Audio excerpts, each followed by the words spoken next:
Here's Paul Harvey, news and comment. This morning, a man with a weapon was reported on the roof of the Internal Revenue Service building. That roof overlooks the Department of Justice entrance, through which Attorney General Robert Kennedy passes several times a day. Police raced to the red-tiled roof of that 7-story building, found nothing. One officer from the tower of the adjacent old post office building says he saw, on the roof of the Internal Revenue Service building, a man with what appeared to be a weapon, but careful scrutiny has revealed nothing. We will be chasing shadows for a while. Mrs. Jacqueline Kennedy went back to his grave last midnight. Accompanied by Attorney General Robert Kennedy, she placed a sprig of flowers on the grave and spent several minutes there. In Dallas, Jack Ruby was indicted this morning. County grand jury has indicted him for, quote, murder with malice. The Dallas DA, Henry Wade, says Jack Ruby shot a handcuffed man. Deserves the death penalty.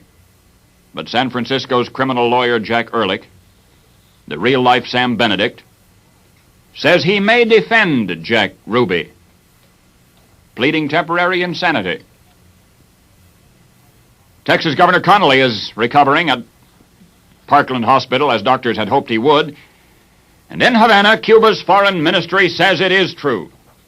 Lee Oswald, the accused assassin of the president, Lee Oswald, tried to travel to Cuba last September, that he wanted to go from there to Russia. Oswald went to Mexico City and applied at both the Russian consulate and the Cuban consulate for permission. His application stated that he had lived 3 years in Russia and that he was a communist. But when they told him there'd be a delay of 10 days to several weeks in processing his application, he angrily withdrew it and returned to the United States. Mrs. Marina Oswald, his widow, is receiving magazine offers for her life story. And in New York, 2 girls watched television yesterday. Johanna Malandroka, 13, and her 16-year young sister, Mary. They watched the honor guard at the funeral service, the precision with which the manual of arms procedure was executed, and they decided to try to imitate it with the rifle and shotgun owned by their older brothers. During their play acting, the 16-year-old girl pointed the rifle at her sister and pulled the trigger. It was unloaded. The 13-year-old girl pointed the shotgun at her sister and pulled the trigger.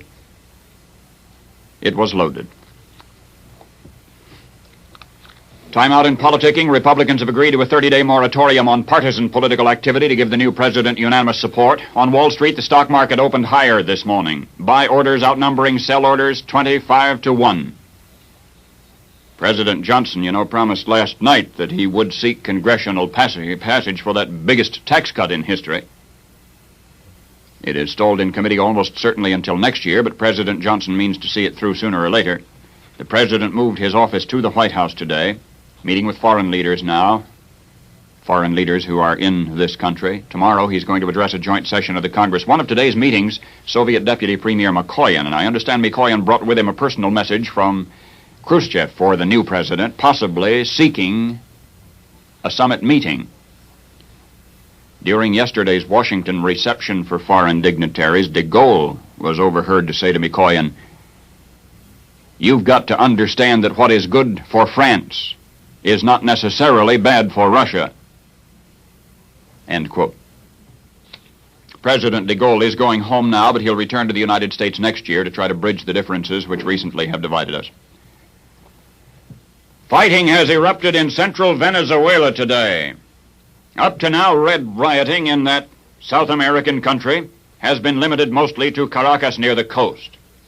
Last night there was a 3-hour pitched battle between red guerrillas and troops for a premium prize in Puerto Cabello. You see, the troops were guarding an arsenal. And yesterday, these Castro-uniformed terrorists bombed 6 United States oil and gas pipelines in Venezuela.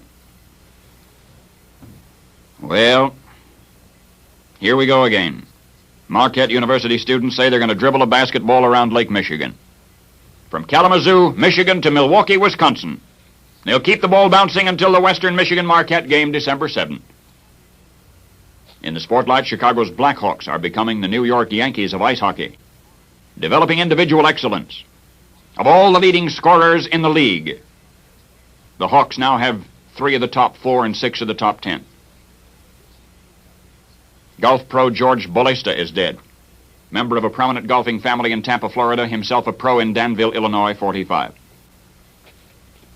The Railroad Arbitration Board this afternoon will rule on the union's demand to keep firemen on trains, and I believe the Arbitration Board will rule no.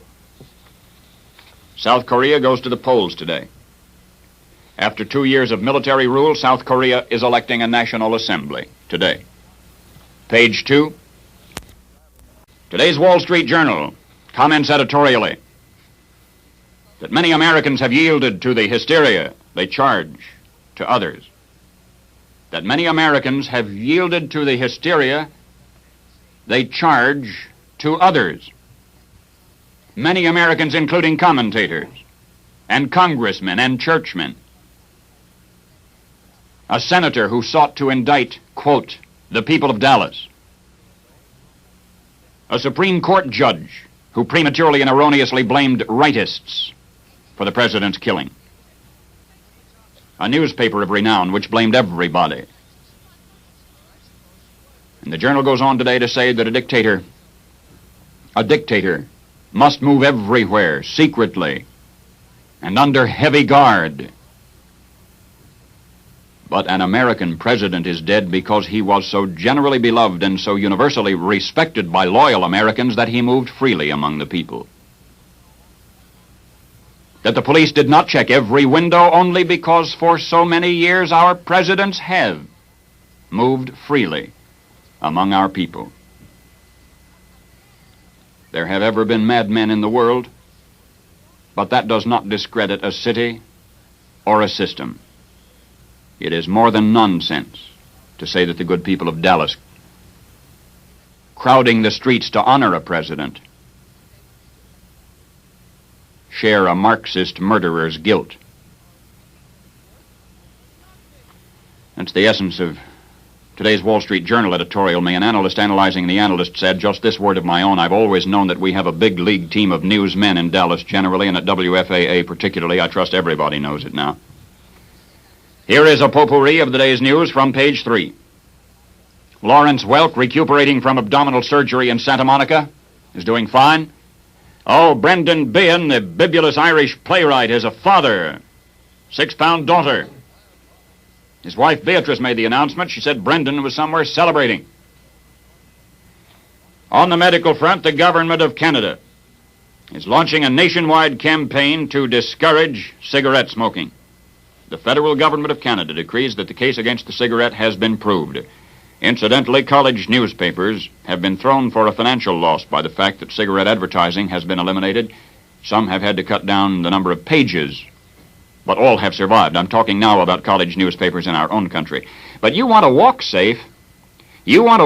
Stay in Paxton, Massachusetts. I learned today that not one pedestrian has been killed in Paxton since the town was incorporated in 1765.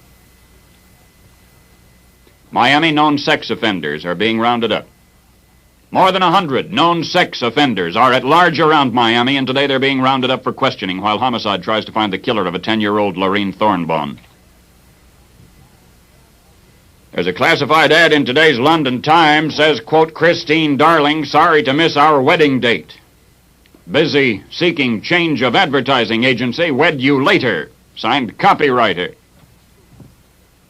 The new general of the Salvation Army, Frederick Coots, says the Army's trumpets and tambourines are going to be augmented by electric guitars.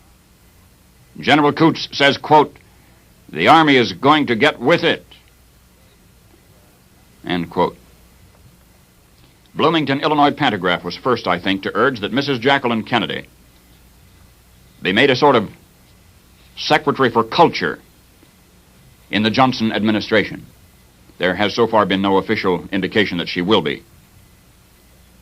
From maternity hospitals across the nation comes word today of scores of new babies named for the late president, 20 that I know of in just Minneapolis and St. Paul. A society wedding upcoming in Chicago.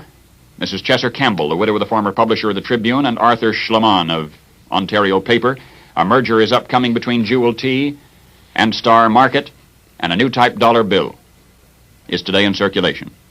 50 million new dollar bills, Federal Reserve notes, released through the 12 Federal Reserve banks and their 24 branches.